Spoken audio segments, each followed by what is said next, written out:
We have some breaking, scorching hot news. Seconds ago, President Trump just responded in video to Hamas's acceptance of his peace plan. There's been negotiations happening in efforts of reaching a reasonable end to this war. And this morning, President Trump just shared, we will have peace in the Middle East one way or another. The violence and bloodshed will stop, release the hostages, all of them, including the bodies of those that are dead now. An agreement must be reached with Hamas by Sunday evening at 6 p.m. Washington, D.C. time, and continues at the end saying, if not, all hell, like no one has ever seen before, will break out against Hamas. To which Hamas did respond in what looks like an agreement to end the war. If you wanted to pause to read their entire response right now, and even President Trump responded to that, saying that he believes that they are finally ready to make a lasting peace. And he also told Israel to stop the bombing of Gaza right now. And finally, here is President Trump's response in video that just came out seconds ago. So check this out. Also, welcome back to the Adam C. Moreno Show. Please consider liking, subscribing, and let's jump right in. I want to thank the countries that helped me put this together: Qatar, Turkey, Saudi Arabia, Egypt, Jordan, and so many others. So many people fought so hard.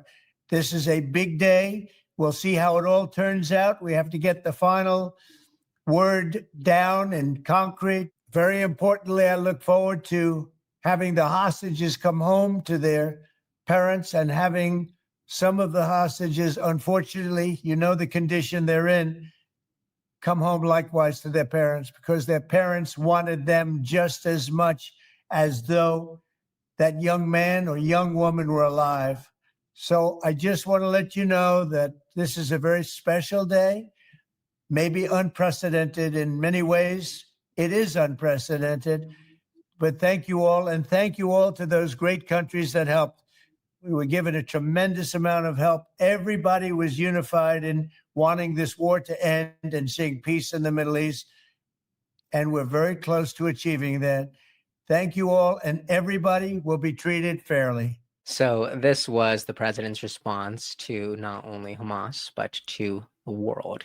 And my goodness, I don't think anybody was ready for this to happen today, but I think this is great. And regardless of where you stood on the war, I think everyone could agree that this is a move in the right direction. So I'm going to continue to pray for peace. We also see a response from Cenk Uygur from the Young Turks saying that this is great news that Hamas accepted the peace deal, giving President Trump the credit where credit is due. I thought that was great. Really loved to see that. And, you know, now to move to some more news from today, there was a massive explosion that took place near Los Angeles when a Chevron refinery in El Segundo took place. Mayor Chris Pimentel said that authorities have not received any reports of injuries, which is great.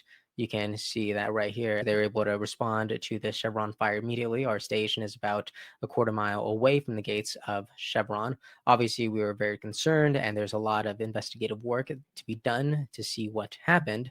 But thankfully, it looks like everyone is okay. And if you're wondering what Gavin Newsom had to say personally about this, he has actually not commented personally here, which is extremely unfortunate. We have one repost from him, and it is from the Governor Newsom press office saying the governor has been briefed on the incident at Chevron's El Segundo refinery in Los Angeles County. Our office is coordinating in real time with local and state agencies to protect the surrounding community and ensure public safety. But again, this is a repost.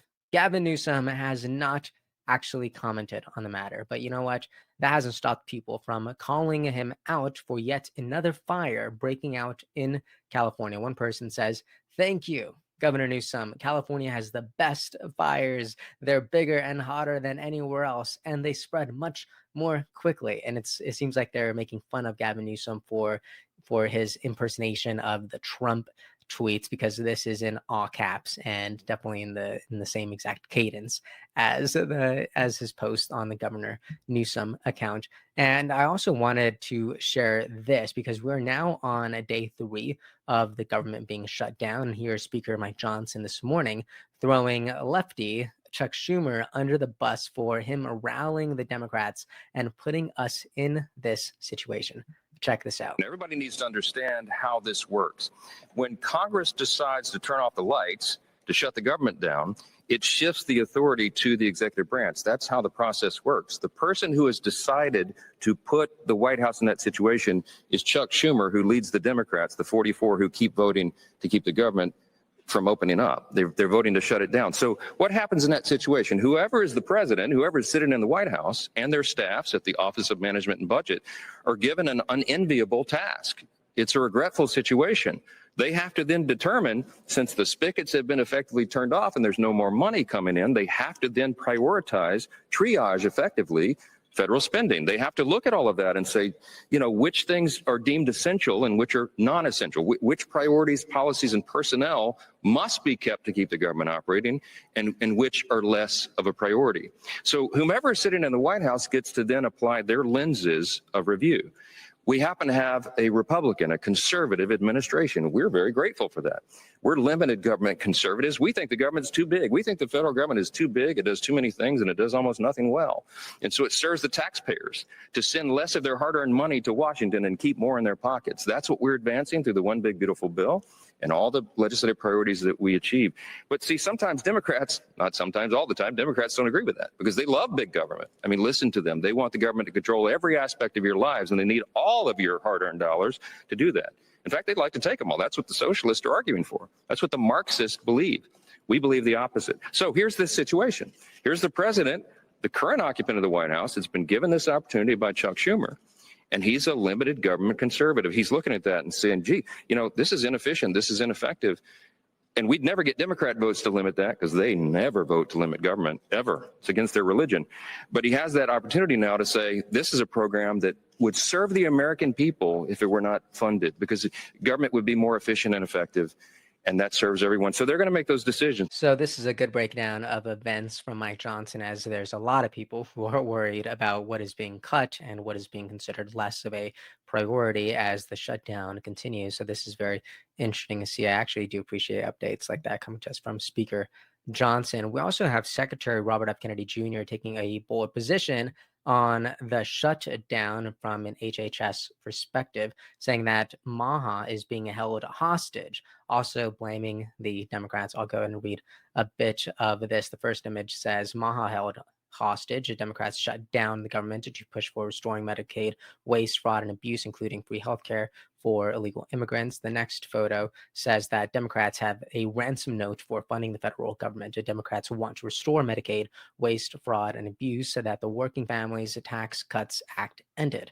Democrats' funding proposal would put American patients last by spending nearly $200 billion in taxpayer money on healthcare benefits for illegal immigrants and other non-citizens. The Democrats want to hurt hospitals and clinics in vulnerable communities by repeal of $50 billion in rural healthcare funding. The next image he shared says the Democrats flip-flopped on funding the government. Senate Democrat leadership is rejecting the same clean funding mechanism it previously passed that financed the federal government through September 30th. What changed from last time? Republicans voted to end a taxpayer-funded free healthcare for illegal immigrants. Democrats don't have the votes in Congress to spend nearly $200 billion on healthcare for illegal aliens and non-citizens over the next decade. As a result, they shut down the government as a form of partisan protest. And the final image that Secretary Robert F. Kennedy Jr. shared reads, the Democrat shutdown has major consequences on America's flagship health programs. Medicare's telehealth in-home option has expired. NIH's flagship clinical center can't routinely enroll new patients in studies or start new protocols. FDA inspectors must work without pay. Certain payments are suspended for roles serving low-volume hospitals, Medicare-dependent hospitals, and ground ambulances, and the shutdown interferences with CDC's data collection from public health partners on respiratory virus diseases. So there you go. The hypocrisy is loud and clear coming to us from Secretary Kennedy from the perspective of HHS and health. So I thought that was very necessary to dive into as we try to work through these kind of unprecedented grounds. Thought that was interesting. And here is one good thing I would say about the things that I'm seeing today, which is that this to me is just further evidence that leadership matters. The leadership that we elect and confirm in office matters, whether it's on the global stage with peace in the Middle East or right here at home when a refinery in California explodes and the governor won't even bother to show up. Leadership matters.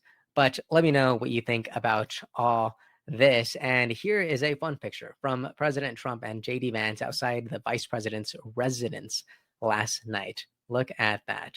I just thought this was great. How fun. And if you made it this far, please consider liking, subscribing, turn on the bell, and as always, have a good rest of your day. Episode's over already? Geez, that was fast. Well, they say beautiful things do not last forever, but feel free to watch and listen to another one of these episodes if you're interested in those conversations as well. Also, this next part is huge. Make sure to obliterate that like and subscribe button and turn on the notification bell so you never skip a beat. I also have a newsletter where we dive into the news, politics, and ideas that shape our future. If you're interested in signing up, I'd really appreciate that. Anyways, that's the end of this episode. Thank you so much for watching and listening, and I'll see you next time.